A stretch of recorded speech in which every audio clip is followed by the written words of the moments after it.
Hello and welcome back. In this particular video, we're going to talk about heading tags.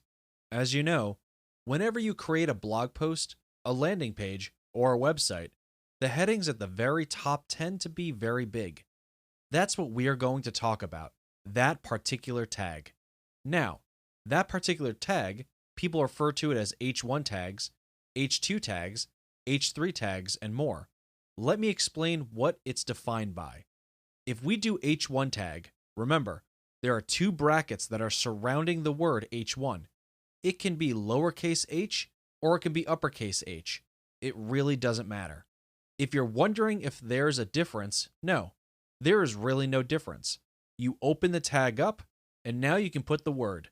This is going to be your headline or your heading, the big word, title, or whatever you want it to be. You will write out the headline text here. When it's time to close that down, remember, it's going to be H1, except the end tag is going to have a slash right before the word. If I minimize this, that's what it looks like. So, you put H1, the actual text, and then you close it out by doing H1 with a slash right before here. Bracket, slash, and then the word. That's what the H1 tag or headline tag is now.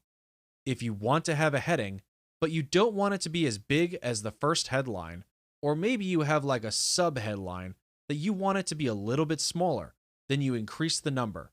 It's a little bit of backwards thinking. It's number 1 as the top number, then number 2 and number 3. If you think about the Olympics, for example, you have the number 1 person, the number 2 person, and the number 3 person. The number 1 person has a bigger prize. So in this case, number 1 is the bigger headline. The number 2 person in the Olympics has a prize that is not as big as number 1's prize, but is a lot bigger than number 3's prize. That's kind of how it works. If you want to decrease in size, it would go H2, H3, H4, and so forth. You would do the exact same thing. This could be something like a sub-headline text. Then, we can close that off with slash H2. This could be something like a sectional headline, and we close it off with slash H3. So, as the number gets bigger, the heading gets smaller, but it's still a headline. Now, when Google comes along, for example, and they read these headlines, they say, okay, this is the headline.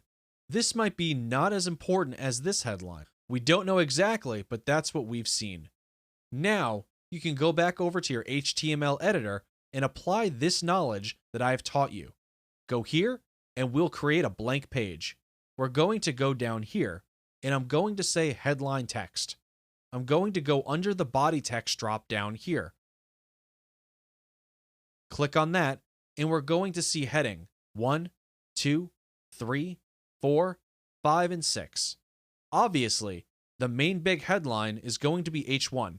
If I go to the source tab, you will be able to see that it does indeed say H1 headline text, and then it closes it off. Of course, if we highlight this again and we change it to heading 2, you see how it gets smaller? Change it to heading 3 and it gets smaller. The greater the heading, the smaller we get. If you think about the Olympic analogy that I talked about earlier, that's how it works. This is heading 3. If we take a look at the source code here, we can see it starts with H3 and then it closes off.